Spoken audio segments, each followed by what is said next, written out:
build it. He will. It's the Skinny on Sports Podcast with Aaron Cowk. I throw balls far. You want good words? Data language.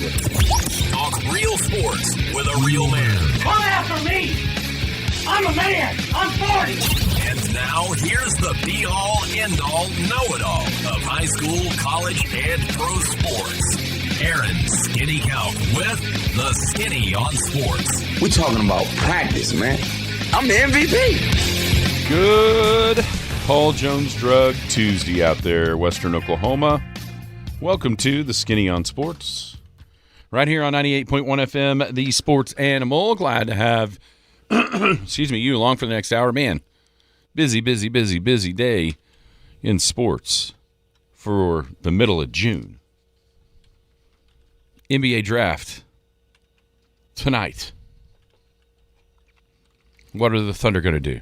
They've got 3 picks. Do we think they're going to make those 3? Do you think they're going to do something else?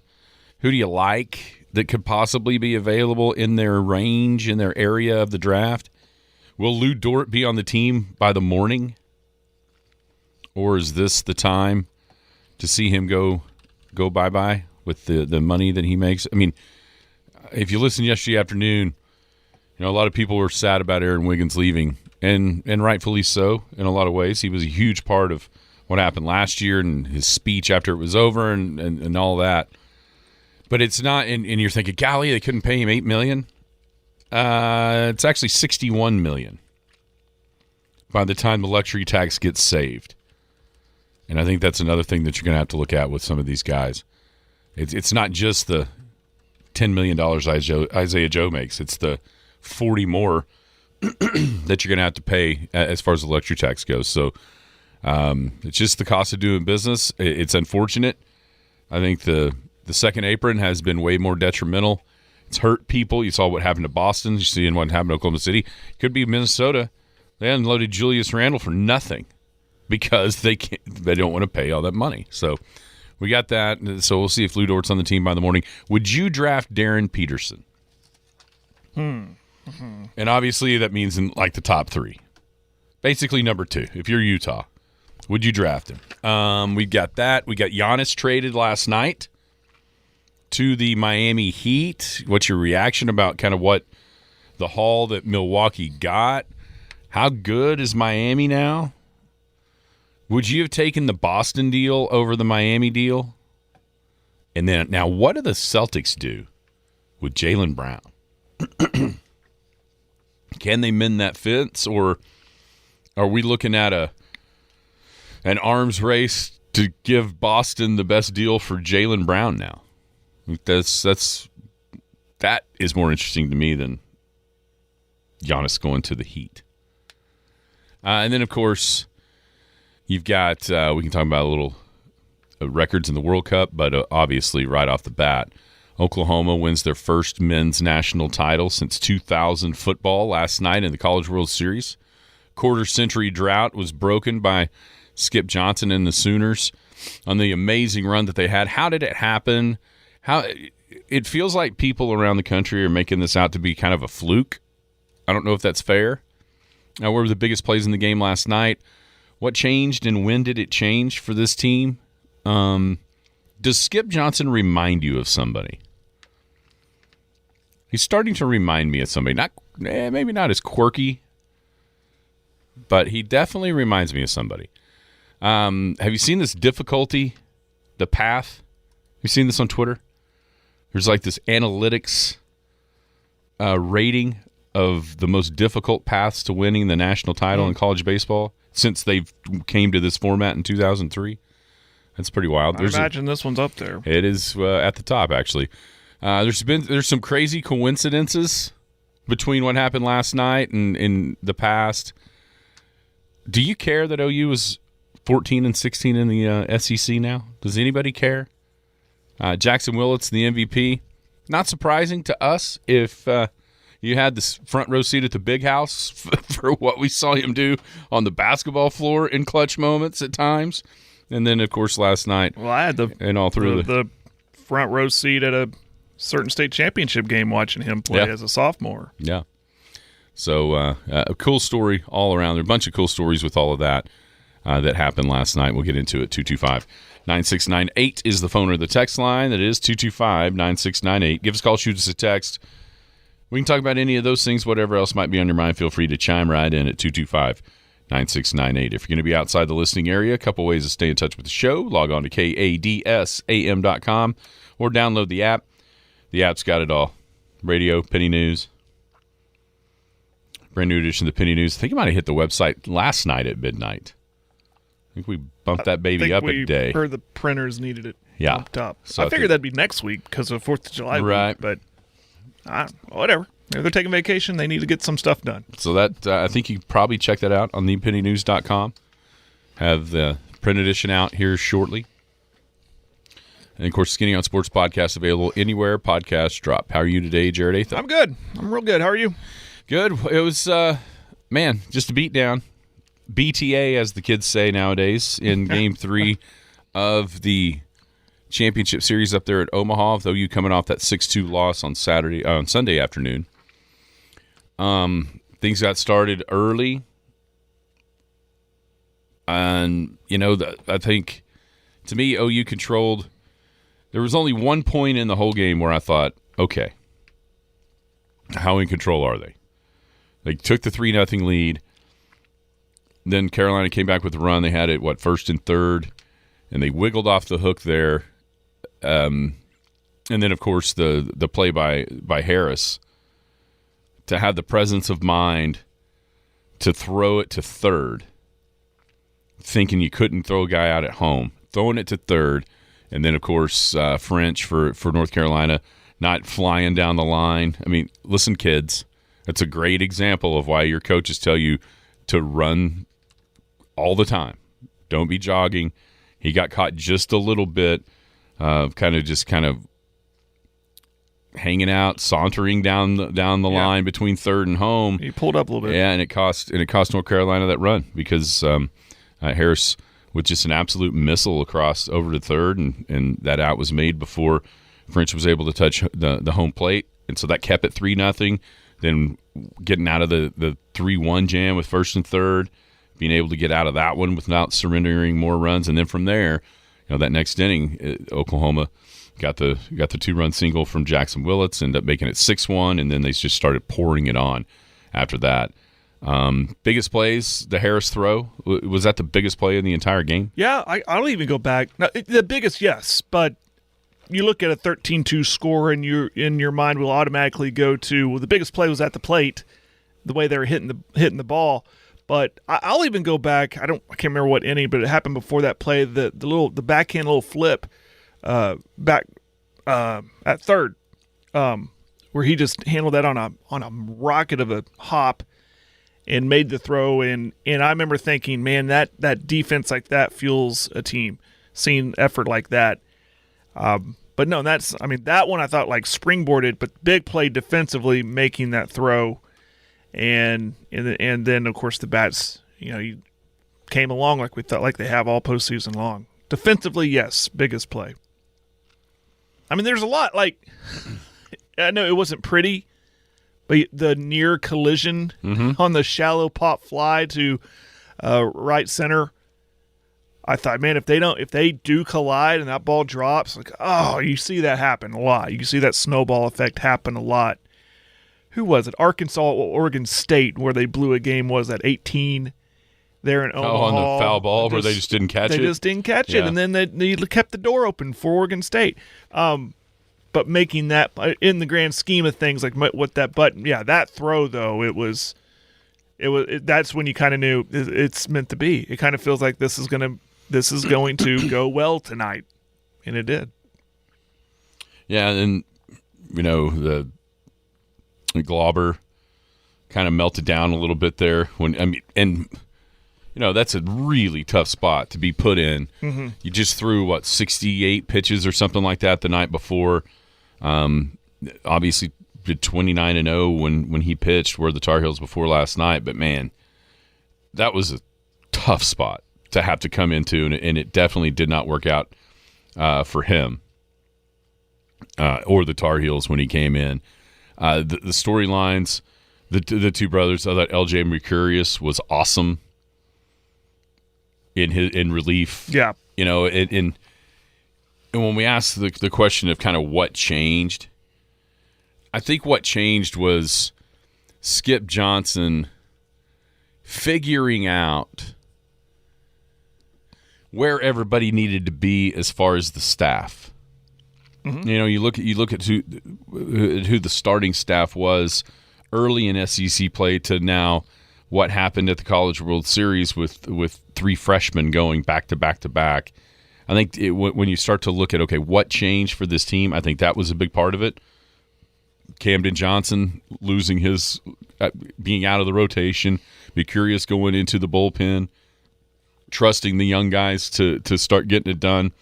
I think that's where part of it goes. And then obviously an all-time role at the plate that lasted, you might see this stuff last a series or two. You can really go back to the Arkansas series when they started hitting the baseball. Then the Tennessee, then, that's been like a month and a half worth of just pure, unadulterated tear at the plate for everybody. And that I think that's the thing that, yeah, you see guys get hot in a lineup, 2 or 3. There was, by the time last night happened, or you even get to the College World Series with this team, you didn't know who. You knew somebody, you just didn't know who. Yeah. And then, Branch having 6 RBI last night is a perfect example of that. OU's 9-hole hitter knocked in 6. I mean, and that's just, if it was Taki at the 8th. I mean, Harris hit 2 home runs. What game was that? Was it against Georgia? Georgia and Walk. The blowout Georgia game. Yeah, Harris and Walk both hit 2 home runs from the leadoff and the 7, all the way up and down the lineup. There was everybody in that lineup consistently was able to produce. That was what was intriguing to me watching this team this postseason, was when they were up the bat, it wasn't just, okay, Taki's up the bat, let's watch him. Because he had a good game at Georgia. He had a good series at Georgia Tech. Or LaChance is getting hot. Let's stop. Everybody stop. LaChance. It was like everybody up, and somebody's going to hit. Somebody's going to get hot. Somebody's going to, it was up and down the lineup. It was incredible to see. Its best moment was Branch hitting the homer. That basically slammed the door shut. But for what that meant with the family, that was cool. Jaxon Willits, man, just awesome. He was always, the one. I mean, he was the consistent one. Correct. He had 500. Yeah. In the World Well, Series. I love that game alone. He was 1,000 on base percentage. Mm-hmm. Every time he got up the plate, he got on somehow. I love that. I don't care how you get on base. I'm kind of like Billy Bean. I don't care. You walk, hit, home run, triple, single. I don't care. Get on base, and then you got a chance to score, because we know what that chaos offense does, which is guided by Jackson's dad. So that was cool to see, and man, I can just go on and on, but everything worked right for the hottest team in America. But they almost take that as you heard in the broadcast, almost as an offense, like, well, we're good too, and it takes a little bit of talent and being good and hot at the right time, perfect mixture, and that's what you got last night. It was awesome to see. The part that I think gets a little bit overshadowed by how hot they got, quote unquote.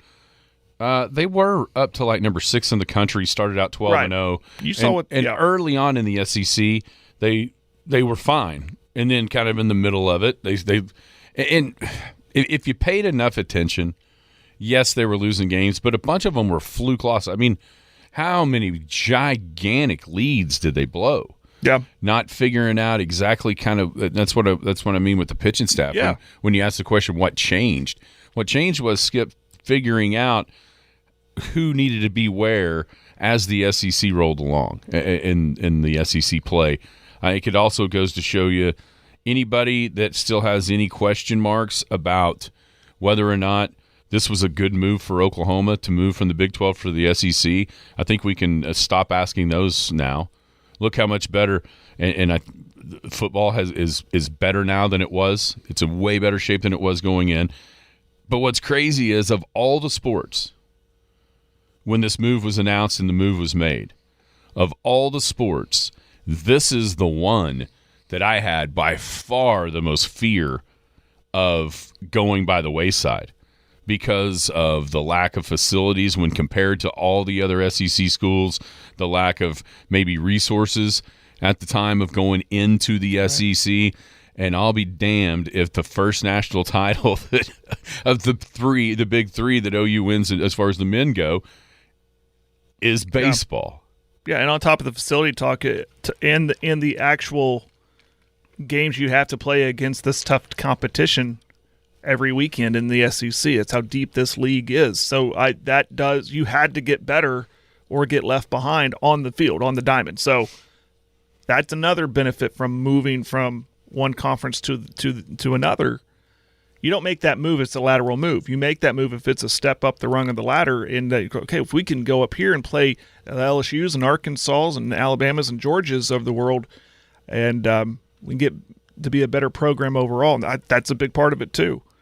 Some people poo-poo on that and go, "Oh, SEC, you're just beating your chest because a team out of your conference won, so you're trying to." No, I think it is a thing where we can go, yeah, that team, OU got better as a program in these, was it now third season in the SEC? They had to. You have to. And they did. And back to Johnson and the pitching rotation, that's what he does. That's why he's really good at baseball knowledge. And for him to evolve in the middle of a season to find and that's why I've said going in, I thought the pitching, from what I saw, if they get good starts, they got a good bullpen. And if they needed that help in the bullpen, if you moving LJ to the bullpen and being able to go to him was such a luxury, and getting good starts out of freshmen is such a luxury. And I keep forcing that. I keep saying that because I don't want that to be overshadowed by how hot those bats were. But I thought the pitching played a large part in this too. Yeah, and I mean, having said all of that, the improbability of this all.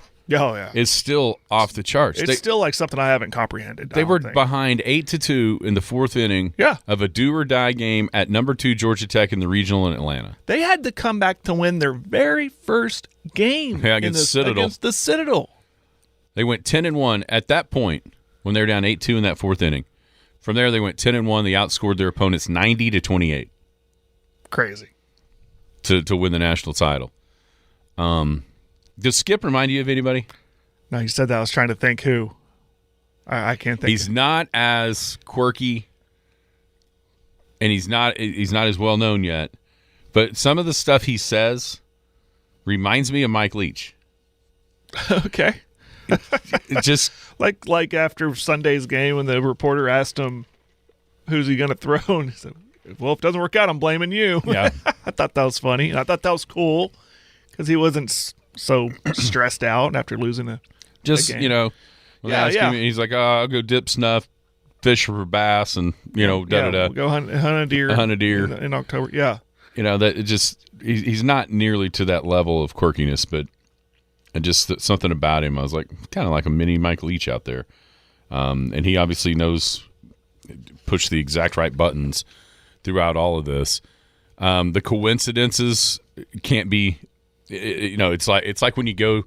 If you ever go to Washington D.C., when you go in the Ford Theater, where Abraham Lincoln was assassinated, and you get through there, and they have this fact sheet.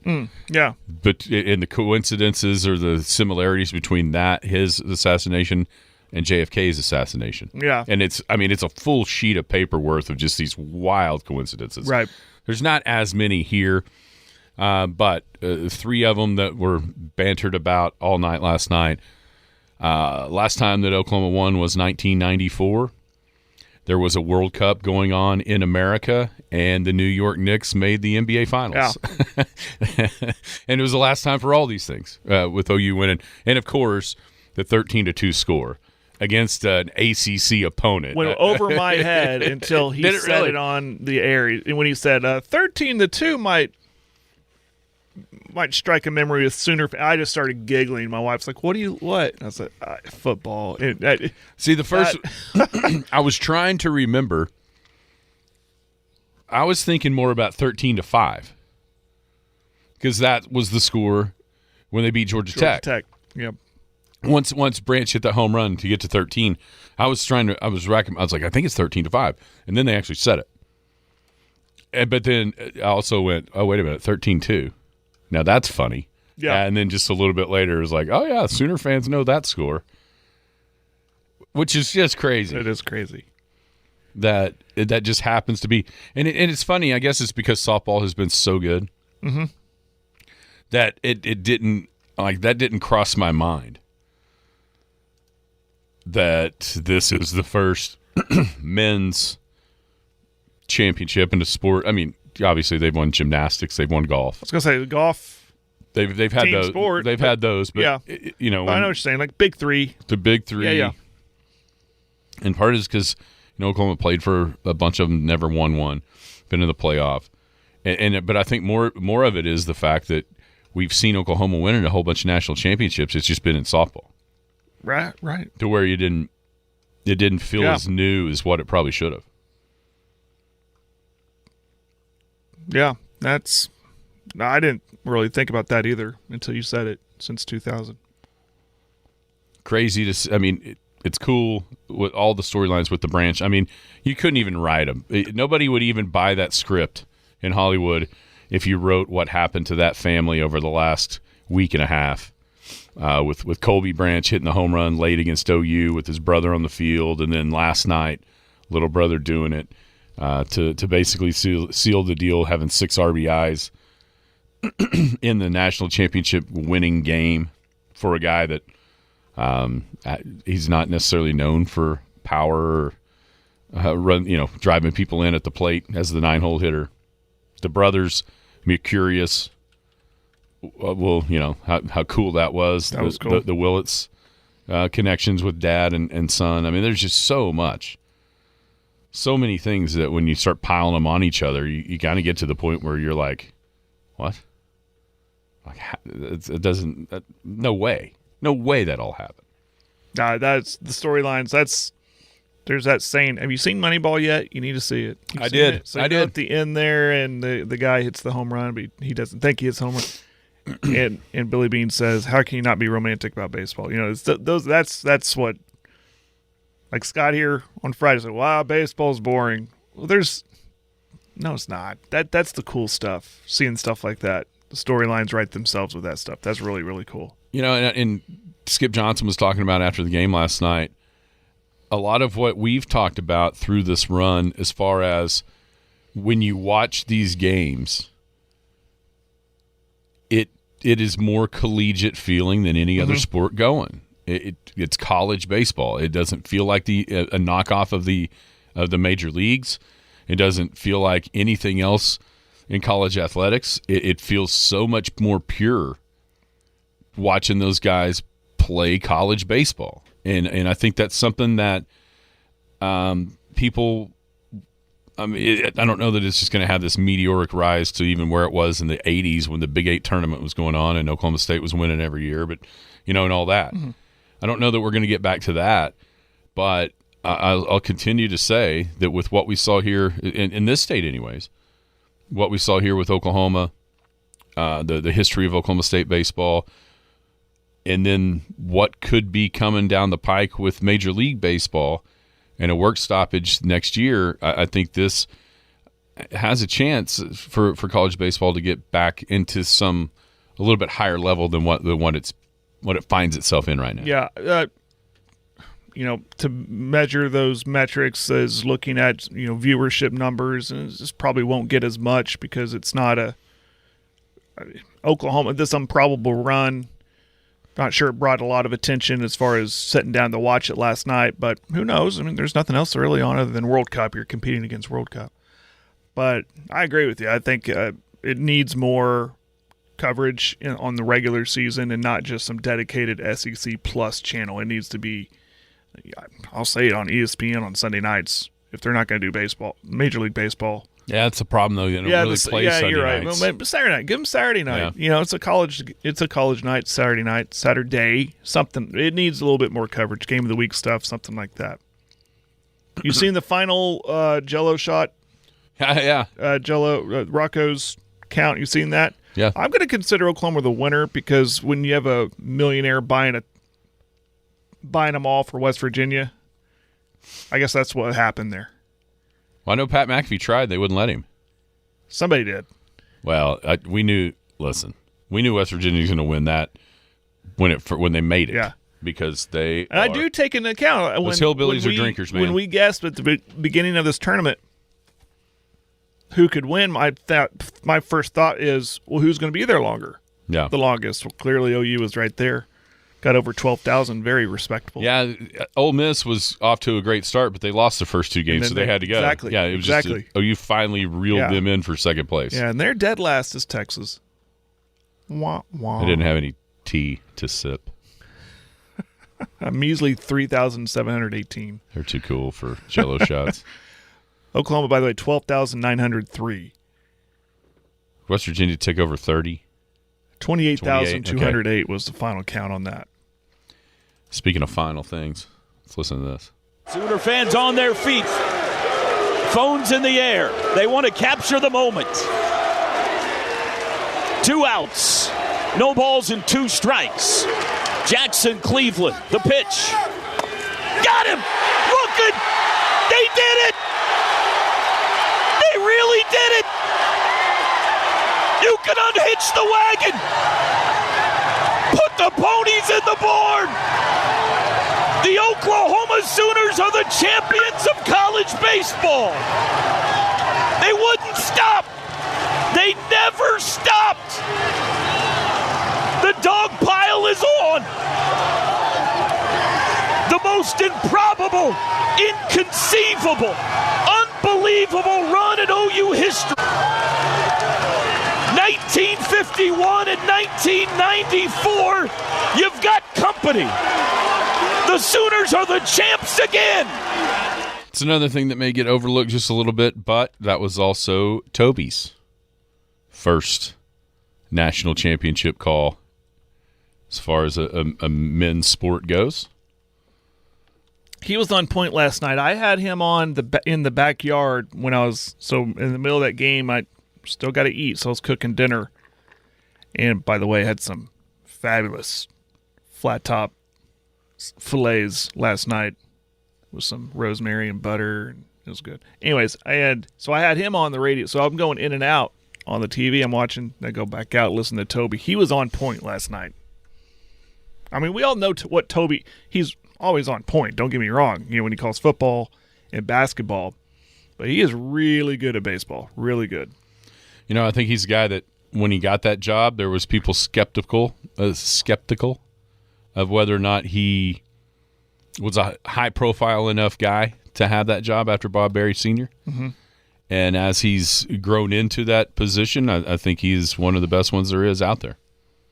Yeah, where is he at first? He was doing games at SNU, I think. Yeah, and then he was obviously like Channel 9. Channel 9 or something. All that kind of stuff. Yeah. He's a professional. He did very, very well last night. From what I heard, again, didn't listen to him all the time, but had him on in the backyard. He sounded great. Yeah, he just kind of climbed. And a part of me thought, I need to record the final call. I need to find a way to record. I was going through my mind. I thought, I should have said something up here. But then we got that email with the clips, which is very, very handy. Thank you to Learfield. Yeah, we do appreciate that. Yeah. You hear another one when we come back. Very special night. Very cool. Still kind of soaking it in. Deciding what shirt I want to buy. But what a run. What a run. And now the question is, can they keep it going? And who's going to be on this team next year? That's something we'll talk about we can talk once down the road. But soaking it in, that was fun. They got like 8 days. Paul Jones Drug is Elk City's most experienced compounding pharmacy, meaning they can custom make your prescription medications to your doctor's specifications, safely and effectively providing you with exactly what you need. And for your convenience, Paul Jones Drug has a drive-through pickup window as well as curbside service for testing and vaccinations, and offers free local delivery. Just a couple reasons you should choose Paul Jones Drug, 809 North Main Street in Elk City. I'm Rodney Skinner with Paul Jones Drug, and I promise we provide care you can trust. The Skinny on Sports. Long fly ball to left. Backing Nunez at the track to the wall. It's gone! It's gone! Kyle Branch! You gotta be Milwaukee. A 3-run home run in the College World Series championship game. It's a movie script. Now that is true. That is, with what happened with his brother against him there at Colby Branch for Georgia. And then what we saw last night, just absolutely incredible. The reaction of his parents and his brothers in the stands was awesome. His mom just melting in her husband and the dad's arms. That was very I kept going, so cool. Yeah. So cool. That is awesome.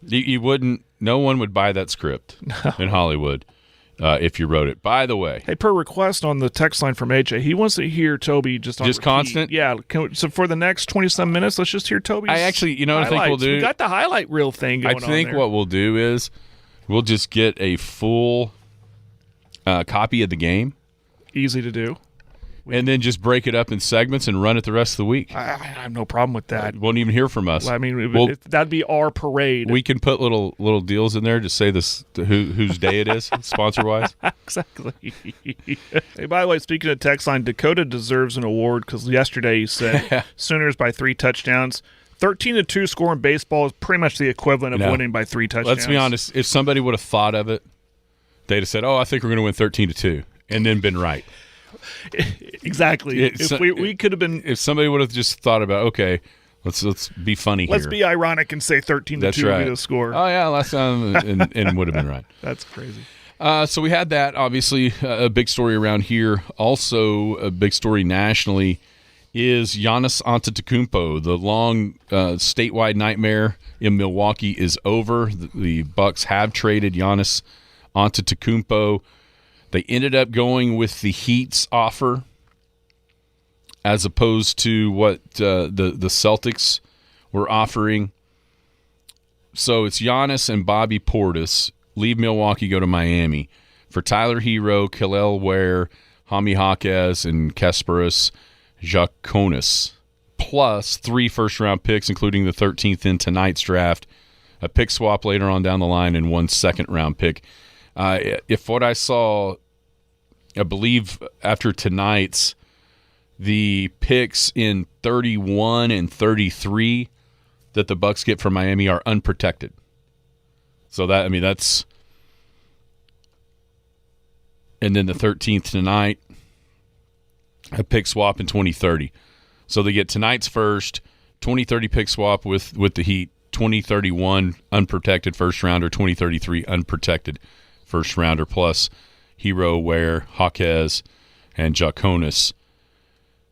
Just your first thoughts as far as the kind of haul that they got for Giannis Antetokounmpo, who, by the way, 30 years old, be 31.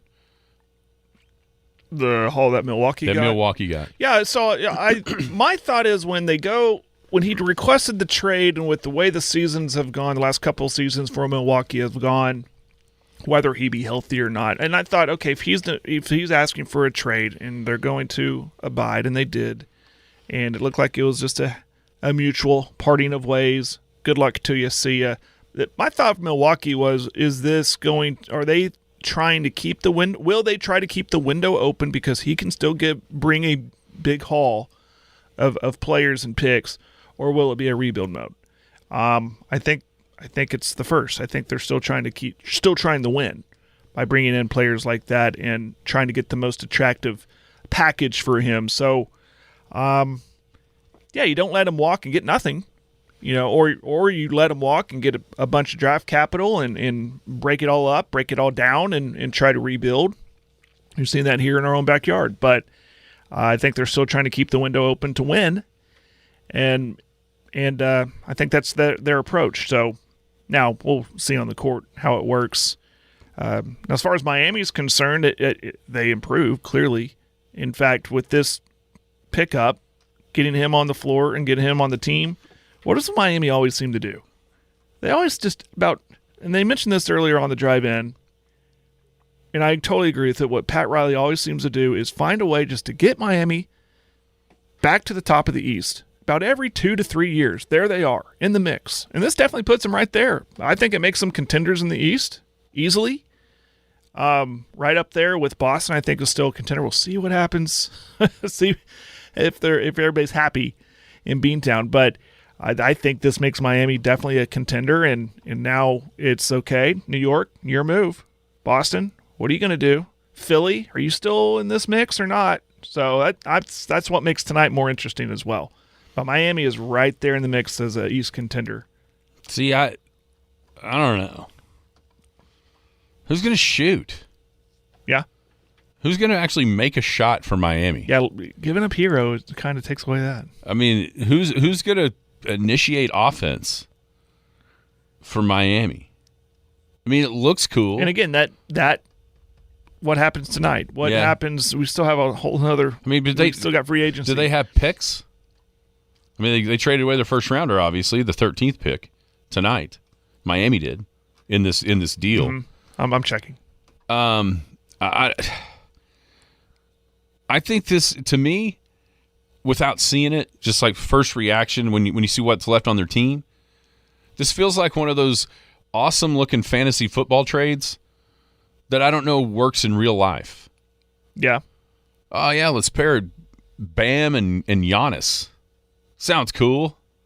I don't know. I'm gonna take a wait and see approach. I'm not just gonna hammer it like, oh my gosh, what are they doing? Because you got the best player in the trade, and normally, if you get the best player in the trade, you're gonna win the trade, no matter what else you have to give up. Now, if I'm Milwaukee, if I'm a Bucks fan, the thing about those deals, the thing about those unprotected picks, and we've seen it. How many times have we seen it right here through the years? Whether it be the Harden trade or even this last one, that the unprotected picks weren't the ones that netted the great players. You know what I mean? It wasn't because they were at the top of the draft. But you could see a world where, Giannis is 30? This is 2027. So he plays 3 or 4 years in Miami. What if we get to 2031 and that's when it's rebuild time? Oh darn, we don't have our pick. Milwaukee does. So, if you're a Bucks fan, you can kind of talk yourself into the timeline of, okay, Miami's going to go for it for a few years with Giannis. Then when he gets a little bit older, say when he gets to be 35, that's when we get those picks, when maybe he's either not there or drastically declined in his abilities. You know what I'm saying? Mm-hmm. So the players themselves, to me, that Milwaukee got, not super fired up about. I mean, Hawkes has been a good player. Kel'el Ware has all kinds of talent. Don't know if we've seen it kind of manifest itself yet. A lot of people like Jaconis. Is that how you say that? Guard. A lot of people like his potential. Then we've seen Hero be able to, he's kind of a chameleon a lot of time, and maybe this spot he likes, maybe they're able to ship him away for something else. But, I mean, every haul is going to be compared to what Oklahoma City got for Paul George from now to the end of time. Oh, yeah. And people, it's so, at the time, I don't know how many people were sitting there going, oh, they got Shai Gilgeous-Alexander, and not looking at the picks, right? It was all about the picks. And then, you got this young point guard who was pretty good in his rookie year. The picks, if they work out, are awesome. And it could be something that if Milwaukee does get or stay relevant or even get good, that's always going to be massive trade bait to try to improve in a couple of years, depending on how this all works out together. But I think the way more fascinating thing about this is what is Boston going to do? Yeah, when Tatum's name is thrown around there as a potentially being moved to Milwaukee, he's already kind of a emotional dude. I mean, is there going to be a rift there? Do they make him happy? Do they? Hasn't it always felt like there was a little bit of a? It's not to the level because they're on the coast and people don't want to see them break up. So it has not been to the Russ KD level of trying to create a rift in the media. Right. Bill Simmons, because he doesn't want to see it happen, obviously. But it has always felt like that. Trying to figure out, is Jason Tatum or Jaylen Brown Batman or Robin? And I think for a lot of the time they've been together, it's felt more like Tatum's team than Brown's until last year when Tatum tore his Achilles in the playoffs 2 years ago. Now Jaylen Brown had an MVP-type season, one of which that I think is probably better than any season Jason Tatum's ever had. And so, and then as soon as that season's over, if you're Jaylen Brown, you're looking up going, I carried us. People wrote us off. People thought we were going to tank because Tatum wasn't playing. I carried us to the 2nd seed. And the thanks I get is clearly in trade discussions. It's not like his name was dangled out there. He clearly was the centerpiece of Boston's package to get Giannis Antetokounmpo. Mm-hmm. Now, everything was said about Milwaukee and what they got from Miami. If it was you, would you have rather had Brown and 2 firsts or what they got? Brown, 100%. You would think so, because he's a better player than anybody. I mean, I almost want to say the 2 firsts are more valuable than Brown, but not maybe for Boston, right? Because you figure Boston's going to be really good. That's the intriguing thing. That is the thing. Yeah, you're right. Depending on what years they were. This isn't the Clippers when. Right. Well, yeah. and it's not even what Miami might be in 4 or 5 years. I mean, if it was like this year's and next year's first, Boston's going to be good. So those they would be down toward the end. But but you're right with Jaylen Brown. Gosh, it'd been hard to pass him up. And now Boston's going to have to figure out either are they going to start a bidding war and actually trade Jaylen Brown to somebody else? Are they going to try to mend that fence? I think that is fascinating to see what Boston's going to do. Because it's not like Brad Stevens can go, oh, Jaylen, come in the office here. All that stuff they were saying in the media, that's not real. We weren't trying to trade you. That's clearly not the case, right? No. You know, sometimes you can do that where it doesn't get this far along. Problem is that it got to Milwaukee deciding which package they wanted. Oh, yeah. They had 2 attractive packages on the table. Which one would you like to choose? How does that even get out? How does that information get out? You know, there was a lot of stuff last night about that they had decided to go with the Boston offer. Yeah, I thought that was going to be a done deal. And it came from Giannis's sister or wife's brother or something. All kinds of crazy conspiracies about the fact that, because he's tied in with Kalshi.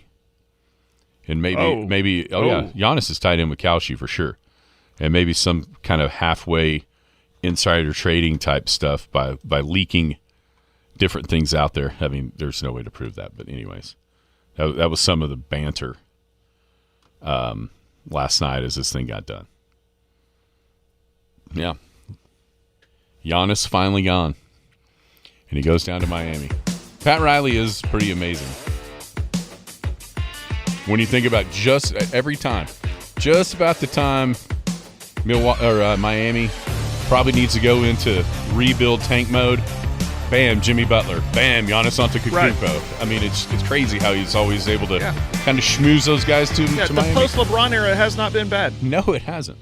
Paul Jones Drug is Elk City's most experienced compounding pharmacy, meaning they can custom make your prescription medications to your doctor's specifications, safely and effectively providing you with exactly what you need. And for your convenience, Paul Jones Drug has a drive-through pickup window as well as curbside service for testing and vaccinations, and offers free local delivery. Just a couple reasons you should choose Paul Jones Drug, 809 North Main Street in Elk City. I'm Rodney Skinner with Paul Jones Drug, and I promise we provide care you can trust. The Skinny on Sports. And we're back! We are back, wrapping up this Paul Jones Drug Tuesday right here on the Skinny on Sports, 98.1 FM, the Sports Animal. Thunder tonight in the draft. They've got the 12th, the 12th, the 17th, and then the 39th, I believe. Let me make sure of that one. 37th. So the 12th, the 17th, and the 37th. Trading Aaron Wiggins opened up a roster spot for a draft pick to be slotted in there. If you had to guess, what percentage chance do you think that the Oklahoma City Thunder make all three of these picks for themselves? Not a good chance. Maybe the 12th. I'm trying to gauge how aggressive Sam's going to be tonight. Does he package the 2 first-round picks to try to move up? Is there somebody that he really wants? Or does he feel comfortable with holding on to where he's at, using the 12 and maybe packaging the 17 and what would be the 37 pick? And it because there is one roster spot basically to fill that is open. I don't know. Well, I guess, as the day goes on, the mock drafts will constantly change because trades will be rumored or will happen. I don't know if the Thunder are going to do that or not. I mean, everyone's going to all these mock drafts I see have them holding on to the 12 and going after the Michigan guy. Jaxon Lindenborg. He's been a name that's been rumored to be on the Thunder's radar for a long time. Mm-hmm. For a long time. Anybody that says they know what the Thunder's plan is. Yeah, so you asked me that question. I'm like, you're asking me to guess what the Wizard's going to do. I don't know what Sam's going to do. We all think we know, and then he does something, and we throw our hands up and go, that was brilliant. That was brilliant what he did. This one on ESPN, and if I had to guess, I think the Jaxon thing is way too obvious. Of course, this one has him taking the Jaxon at 17. Him sliding down on ESPN. Marez Johnson from Michigan. Another Michigan guy, yeah. Another Michigan guy. I have a feeling that if they stay put at 12, I think that's who it is. They move up. I mean, obviously, Ade Mara, the big, giant Michigan guy, for obvious reasons as far as trying to guard Wembanyama to some level of success. There's a lot of people that have started putting Nate Ament from Tennessee, kind of the power forward, small forward, bigger wing, that it looked like the Thunder kind of were lacking a little bit in the Western Conference Finals. We've seen Keaton Wagler from Illinois, point guard, shooting guard type guy. Who knows? I mean, and then, Kingston Fleming's a name that you haven't heard at all from Houston. More of a point guard, big guard. I do wonder what. So you mentioned, I'll look up his name. Nate Ament. And so this mock draft, I think we're looking at the same one, has him at 9 going to Dallas. I wonder with Dallas getting Dusty May to be their guy, is that any indication what their draft could be? Do they go after, okay, let's get the Michigan coach. Maybe we can get – does that move up these Michigan guys? Right. Because there's like 3 of them in the first round. Mm-hmm. All in this area. Does that change what Sam's like, well, Johnson, before this news of what Dallas is intending to do, could do, does that change his aggressiveness? To go, okay, well, I need to call Dallas, and maybe they want the 12 and 17. A lot of people think there's a deal already in place for that if whoever the Thunder won at 9 is there.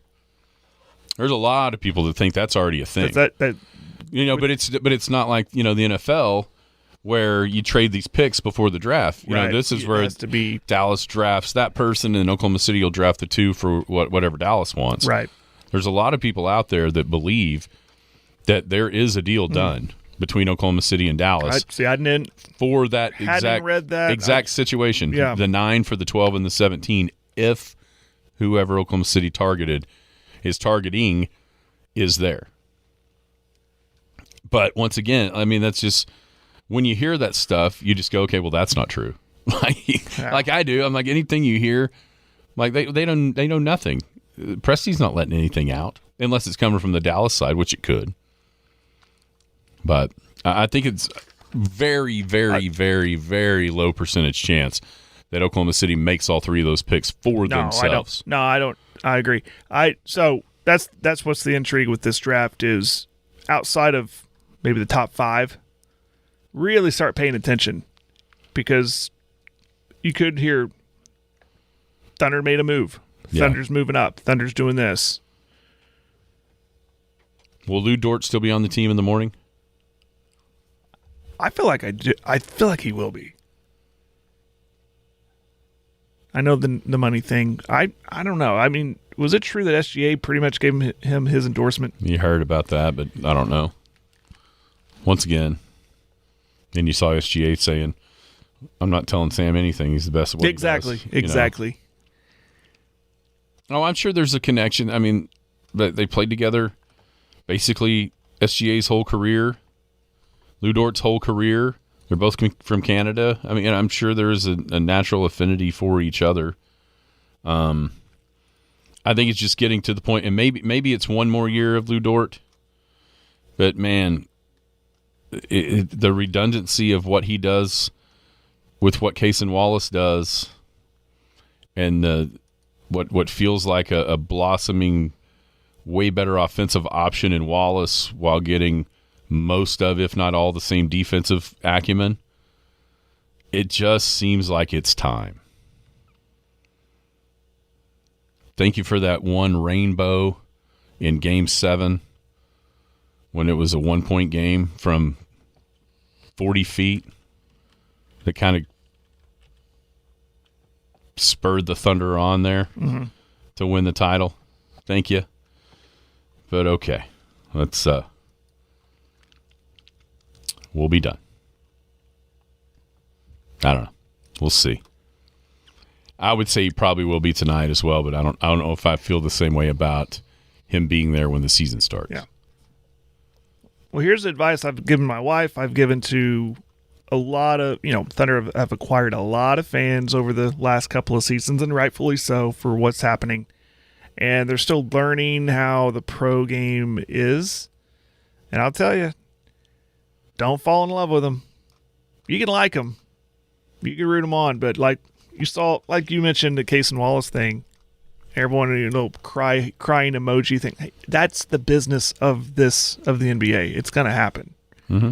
So if Lu Dort moves on, hey, thanks for your contribution. It'll always be remembered. It will be on posters and T-shirts and in video forever.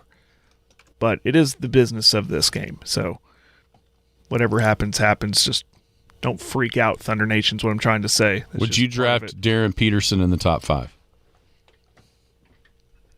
There's so much risk there for maybe some reward. The ability's there, but does he want to be there?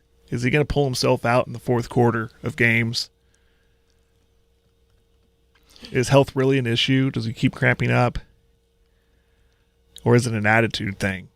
Or is it just, I wasn't going to get hurt in college, I want to play in the pros? Right. I think if you will have a top 5 pick, I don't know if desperate is the word you want to use, but you're there for a reason. Now, LA was somewhat better at the end of the year. They're there because of trades, but Memphis, they want to get better. Utah, they've been in the tank for 2 or 3 seasons now. They want to get better. I think they do it. Utah? Or a top 5 team. Yeah, I think Utah does it. See, I don't know about Utah because, last year Ace Bailey, they took him even though he wouldn't work out for him. So you're going to have 2 guys like that? That's true. What's up with Utah? Why doesn't anybody want to... They could be pretty good. It's not glamorous, or they don't want to be in Salt Lake City. They want to be... I mean, they got some good players now. I get it, but like Peterson said, I will only talk to... Is he just trying to strong arm his way up into a number 1? That's what it feels like. Yeah. I don't think that's happening. It looks like DeBonce is for sure going to be the number 1 pick. Yeah. I don't know. The talent, the problem for teams, The last thing you want to be remembered as is Portland when they took Sam Bowie instead of Michael Jordan. You know, I mean, that's not the same situation, is not what I'm saying. But you just don't want to be that team remembered forever that passed on the all-time talent, which Peterson looks like he is the most talented player in this draft. But there's those concerns. And how high? I mean, if Utah, just Boozer doesn't seem like they've already got those guys. I mean, they've got Walker Kessler and Jaren Jackson and Lauri Markkanen, and they've got a bunch of those frontline guys to where it seems like they're the ones that should take Peterson from a positional standpoint. But do you dare do it? You know, the disaster would be to me would be Memphis. Pairing him with Ja Morant, oh my gosh! Not hearing they might move Ja Morant. That would be disaster. I'm hearing Minnesota's having interest in Ja Morant. Maybe that's why they moved. What's his name? I'm intrigued. I'm really, really intrigued by Caleb Wilson from North Carolina. He got hurt, so we didn't get to see him a full season. But man, I'm really intrigued by him. I don't know that I'd pull the trigger. Like, how do you think about Boozer? Is Boozer athletic enough? You know why I like Boozer? Because he's going to be consistent. He's going to be not a headache, and he's just going to be a pro. Yeah. Yeah, I mean, seriously. And if he has any question about this league, he just has to pick up a phone and call Dad. Mm-hmm. His floor. He seems more professionally between the ears prepared. Well, his floor is high, meaning he's not going to be a giant bust. Now, whether or not his ceiling is as high as some of these other guys remains to be seen. But he's going to be a solid to very good pro, period. For a long time. Yeah. I think he could play in this league for a long time. Yep. I like him a lot. I think that's why a lot of people had, you know, in these crazy talks with like Thunder trying to move up for a guy like that.